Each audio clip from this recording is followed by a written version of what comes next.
Wala pong nasusupersede dito. Yung 12064, ni-reinforce nga po eh. Pati yung Presidential Decree 1596. Basahin po ninyo lahat para magkaintindihan tayo ng lubusan. Ang pinag-uusapan po kasi natin, while our laws define the extent of our West Philippine Sea, tayo naman po tinatagubilin na gumawa ng paraan para sa ganun, maisama pa yon para po yung mga coordinates na yon ay maisumite sa United Nations Secretary General at sa mga kinauukulang mga ensya internasyonal. Yun po kasi ang sinabi ng mga batas natin. Sapagkat, alinman sa batas natin, walang sinasaad na coordinates. Ang coordinates po, ang gagawa po niya NAMRIA. At yan po ay base sa mapa na kanilang gagawin. Yun lamang po ang punto, Mr. President. Wala yatang masyadong dapat na pagdebatihan sa puntong yun. Sapagkat ako, kayo, Mr. President, and the good Senator, gusto rin natin talagang ipaglaban ng tsaga ng atin. Mas maganda kasing ilaban ito kung malinaw na nasa mapa tayo ng pandaigdigang talaan ng mga dagat. That is the whole point, Mr. President. We note, Mr. President, the concern, and I agree with him in that regard, that it would be better for us if we do have those coordinates, but it does not in any way diminish what we are entitled to under the arbitral ruling, Mr. President. Ang laki po talaga ng hindi natin pagkakaunawaan sa bahaging ito. I am not questioning What is this? the extent of the exclusive economic zone. This is 200 nautical miles from the baseline. That is also the extent of our continental shelf.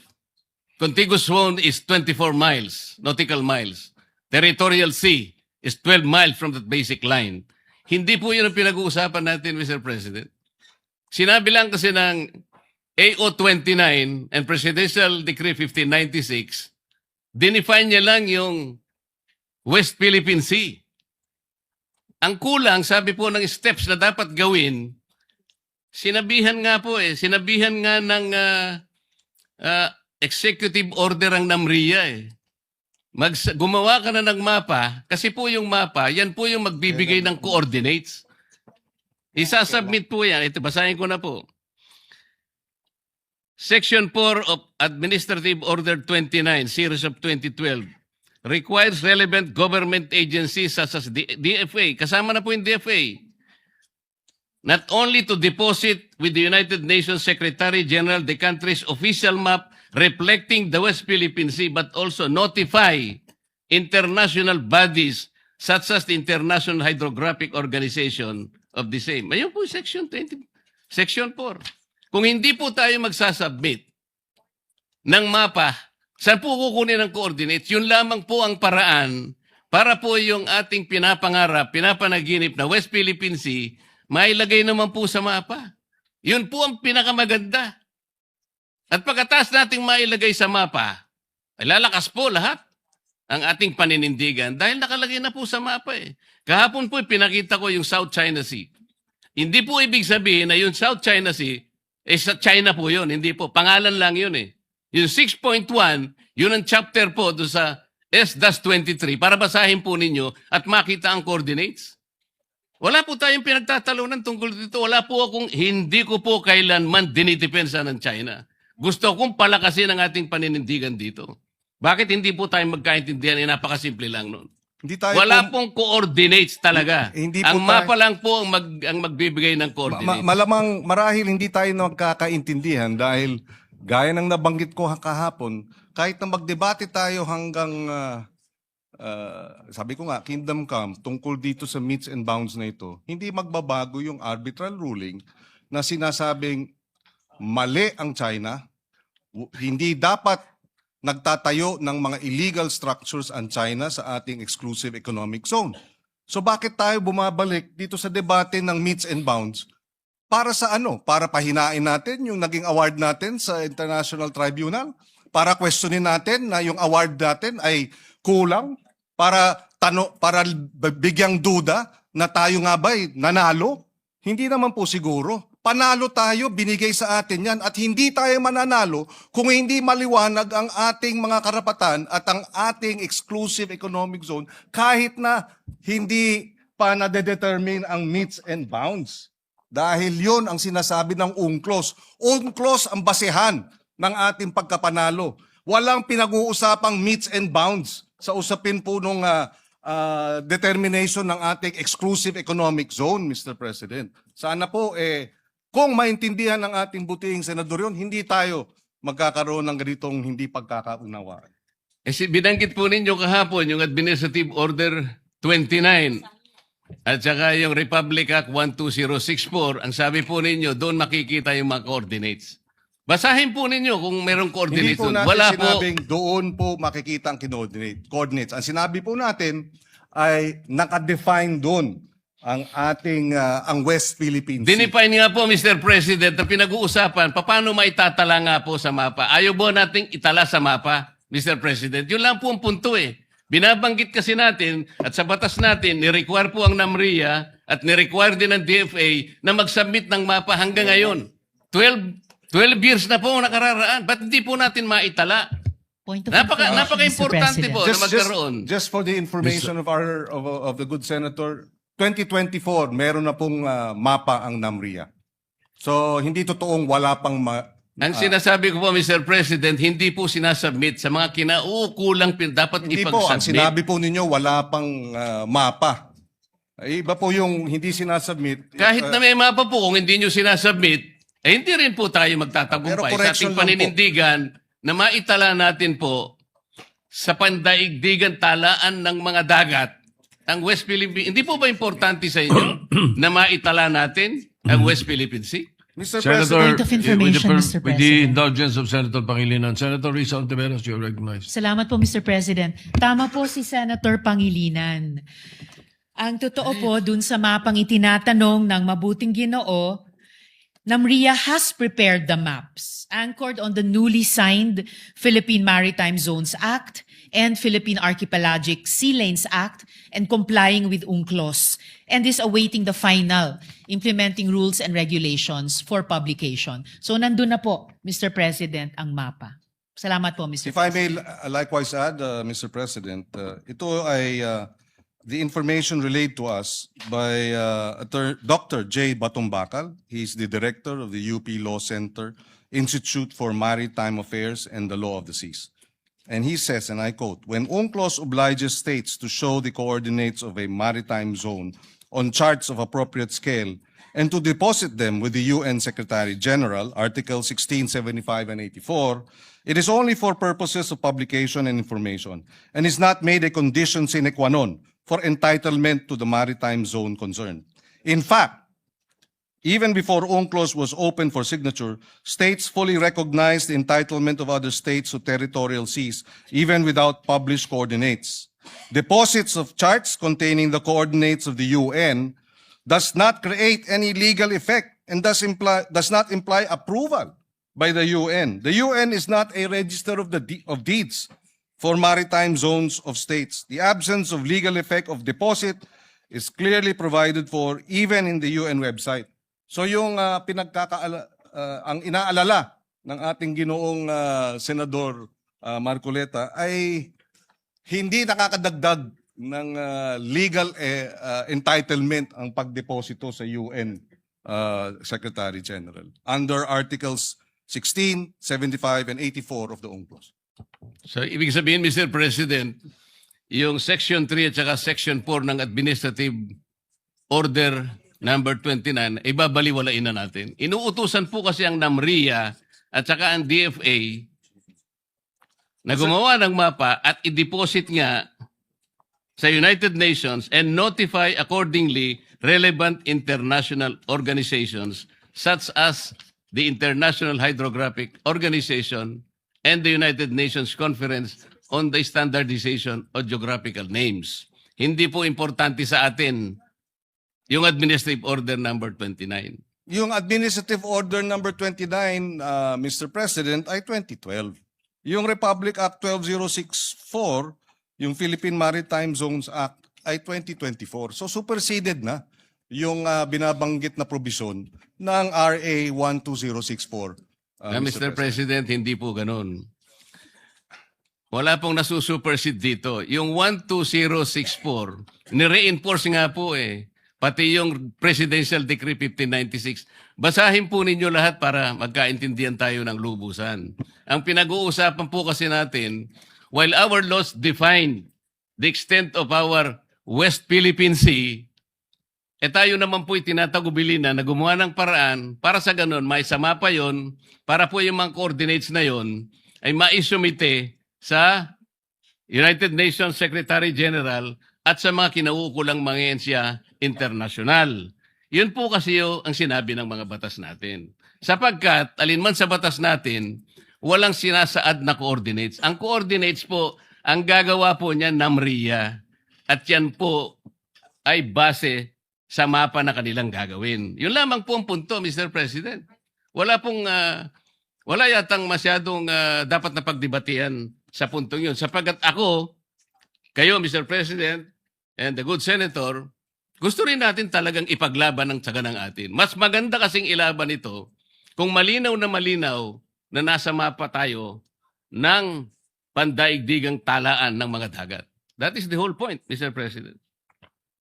We note, Mr. President, the concern, and I agree with him in that regard that it would be better for us if we do have those coordinates, but it does not in any way diminish what we are entitled to under the arbitral ruling, Mr. President. So, Whether mga konting tanong na lang, Mr. President.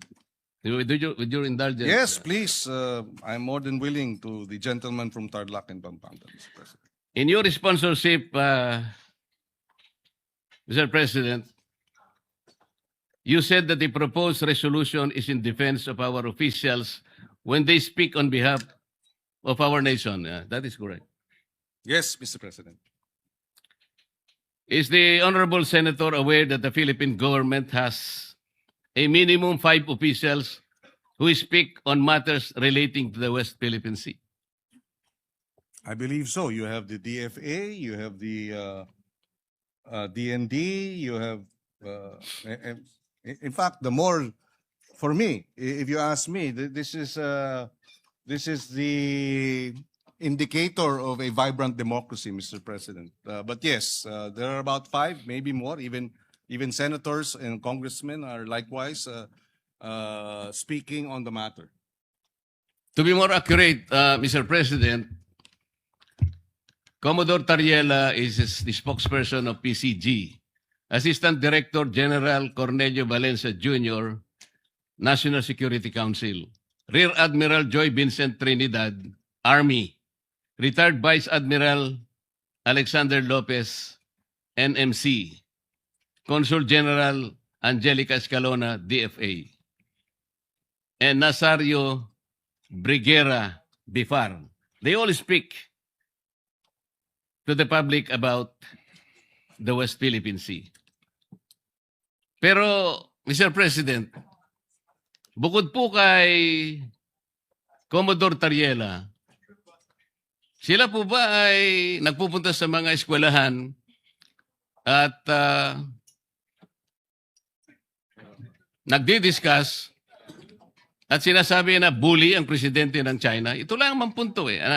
Meron pang kalakip na mga caricatures portraying their leader in a very negative and I would say embarrassing presentation. Well, Mr. President,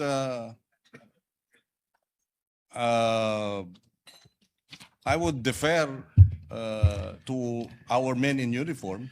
Isn't that part of the Philippines' right to expression? That too, Mr. President. Yes. First, I would. Freedom of expression, we have that. They do not have that in China. That's the problem. And he is answerable to his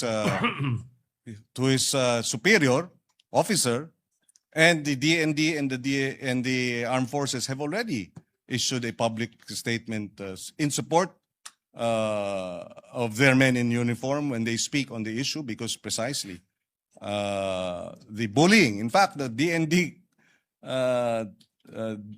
described the acts of China as bullying, Mr. President.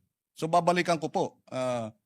Bakit si Commodore Tariela lang ang ating pinupuntiri rito when the Department of National Defense... Kasi siya lamang po, Mr. President, ang gumawa ng caricature. Tinatanong ko nga po, yung po bang iba, yung apat na binanggit ko kanina, na may karapatang magsalita para sa ating bansa, gumamit ba sila ng ganong pamamaraan? Yun lang po yung tanong. Pero siguro po, isasagot nyo, hindi. So, ano po naman, bakit naman? Mr. President, pati ang embassy ng China naglalabas ng caricature din ng ating mga opisyal. Ang China News. Ayan, si President. China News, Mr. President, talagang ganun po yun Iba po yung lampun, iba po yung ayan po. caricature na nilitaw po ng mga editorials. Kagaya po sa ating bansa, kung ano-anong caricature, kung ano-ano, para lamang i-dramatize po yung kanilang gustong puntahan. Pero ang pinag-uusapan dito, si Commodore Tariela lang ang gumamit ng caricatures bilang spokesperson ng Philippine Coast Guard. Mr. President, alam naman natin yung China News hawak ng Communist Party of China. Sino po bang may hawak ng ating mga news sa Wala Pilipinas? namang lalabas na hindi aprobado o merong go signal ng Communist Party of China. Iba ang sitwasyon sa kanila, hindi tayo'y demokrasya. At ang punto natin, Mr. President, totoo, wala dun sa 5, pero ang ahensya mismo, ang DND na mismo at ang Armed Forces of the Philippines ang nagsabing they support the statements of their men in uniform. In fact, uulitin ko kasi nabanggit ko na kanina. Ulitin natin, no? Sabi nila, it was reported that the spokesperson of the Chinese Ministry of Foreign Affairs made a statement containing the following, quote unquote, certain Philippine Uniformed Service members driven by personal political motives. Doon pa lamang, Mr. President, lahat tayo rito, parliamentarians tayo, alam natin, it is unparliamentary to question motives, Mr. President, when official action is being undertaken or official decisions are made or proposals in parliamentary proceedings. So, sumagot ang Department of National Defense. Ay, ulitin ko, the DND and the AFP strongly condemn such an affront to any of its members. So, kung pupuntiryan natin si Commodore Tariela, dinedepensahan na nga. They consider it an affront. The DND and the AFP have considered the statement of China as an affront to any of its members. Tapos tayo sasabihin natin, teka muna, hindi dapat. Mr. President, we should, again, I will reiterate, when the DND and the AFP speak as regards national security concerns, we should rally behind them. We should provide them the necessary support because they're the ones who face the Chinese aggression 24/7, 365 days, Mr. President. And they deserve our support rather than our castigation and our condemnation. We should Mr. condemn President. China, not our men in uniform, Mr. President. Mr. President, kung totoo man na talagang sinusuportahan ng armed forces yung... Totoo ho, statement po nila eh. Kaya nga Binasa. po, payagan nyo kung Opo. i-continue ang Thank aking pagtatanong.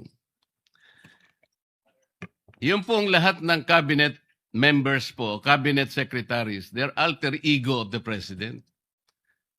Kung halimbawa po nagsalita na ang presidente, magsasalita po ba sila inconsistent with the statement of the president?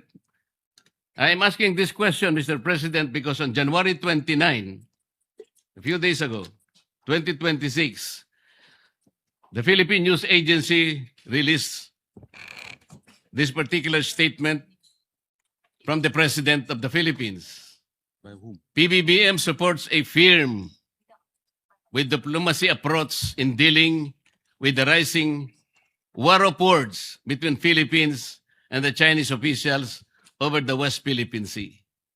Pag pinag-uusapan po natin diplomacy, tama po ba yung ginagawa ni... Ako po, sinasabi ko lang, nagsalita na po ang Pangulo eh. Firm with diplomacy.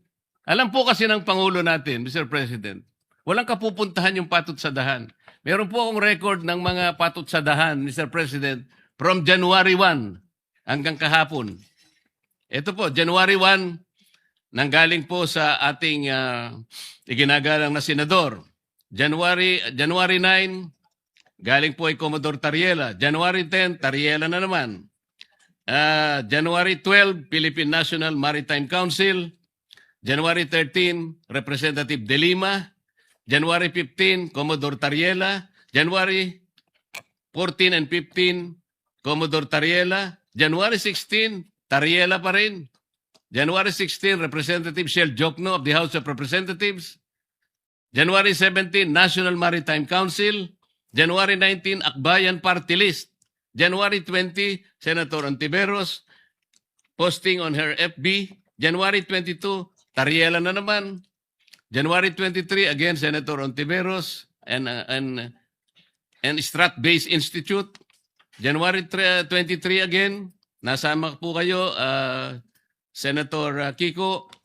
January 24, Tariela na naman. Napakarami po. 3 yung kay Tariela on January 24. January 25, Senator Erwin Tulfo. January 26, si Tariela na naman po. January 27, si Tariela na naman po. Sa tuwing ganito ang ginagawa natin, sagot ng sagot po ang Chinese Embassy. So wala na pong katapusan na pag-iringan at pasaringan na po ito, Mr. President. Ito po bang tagal ng pagpapatsadahan na to, Mr. President? Nakakahuli po ba tayo kahit na ilang kilong galunggong lang sa West Philippine Sea? Bumababa po ba ang presyo ng bilihin ng dahil sa patutsadahan na ito? Ito po ba'y makakatulong sa atin? Kagaya po ng pinost ko kanina, yung po bang nasusunog na gusali? Para mapatay mo yon, sasabuyan mo ba ng gasolina? O bobombahin mo ng tubig na malamig, Mr. President? Ito lamang po ang pinakapunto rito. Mr. President, wala po akong ginagawa para depensahan ang China. Ang ginagawa ko po para magkaisa tayo, hanapin natin ang talagang paraan, paano natin lalong palakasin ang paninindigan na ito. At magsimula tayo. Sana po, maitala natin sa lalong madaling panahon yung mapa ng West Philippine Sea. At magkaisa tayo ngayon. Ipilit natin yun.